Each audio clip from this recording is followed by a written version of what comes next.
কি কৰিছ? শুই আছ? চাল্লা অহ, তই আহিলি? বহ।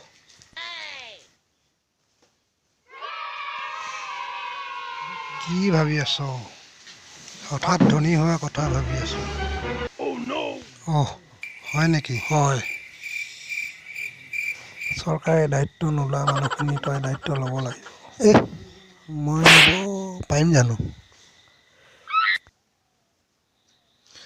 আধা মাইকী বজাৰলৈ পঠিয়াবি, আধা মাইকী ঘৰত থবি, আধা মাইকী বাগানলৈ পঠিয়াবি। তই ঘৰতে বহি বহি ধনী হৈ যাবি। মাইকীখিনি বাৰু মই সেইটো কৰিম, ল'ৰাখিনি কি কৰিম তেতিয়াহ'লে? ল'ৰাখিনি তই খোৱাবও নালাগে, বোৱাবও নালাগে, অনাথ আশ্ৰমতে তই দি দিবি। অঁ, সেইটো কৰিলে হ'ব। ধনী ধনী মানুহবোৰেও মাক বাপেকক অনাথ আশ্ৰমত দিয়ে। তইনো এই লোকৰ ল'ৰাকেইটা অনাথ আশ্ৰমত দিয়াটো কি ডাঙৰ কথা?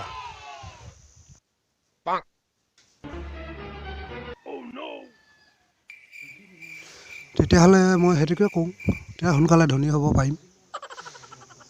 তেতিয়াহে মই বহি বহি খাব পাৰিম। মোৰ ধনী হোৱাৰ উপায়ে নাইচোন, কিবা এটাতো কৰিবই লাগিব। মই সেই বুদ্ধিটোকে দিলোঁ, তই সেইটোকে কৰ। মই যাওঁ তেতিয়াহ'লে। হ'ব, তই শুই থাক।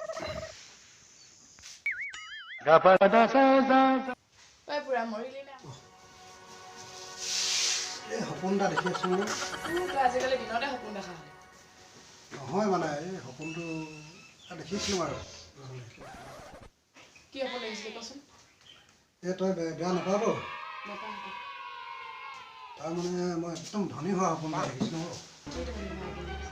তাকে মানে এতিয়াতো বাল্য বিবাহৰ চৰকাৰে মাইকীবোৰ চৰকাৰেও দায়িত্ব নলয়, ঘৰ মালিকেও দায়িত্ব নলয়। সেইটো কাৰণে মই ভাবিছোঁ তাৰমানে মই দায়িত্ব লৈ লওঁ নেকি? তেতিয়াহ'লে তই বোৱাৰী পগলা হ'ল। এই নহয় অ' বোৱাৰী পগলা, সপোনহে দেখিছিলোঁ। মই ভাবিছোঁ যদি মই গোটেই মাইকীখিনি যদি মই আনি লওঁ, মই ৰজা তই ৰাণী হৈ খাব পাৰিবি তেতিয়া। কেনেকৈ ৰজা ৰাণী? কেনেকৈ ৰজা ৰাণী হবি মানে আধা মাইকী আনি কিনি বাগানলৈ পঠিয়াই দিম, পাত ছিঙিবলৈ, আধা মাইকী ঘৰত থৈ দিম, কাম বন কৰিব, আধা মাইকী বজাৰলৈ পঠিয়াম।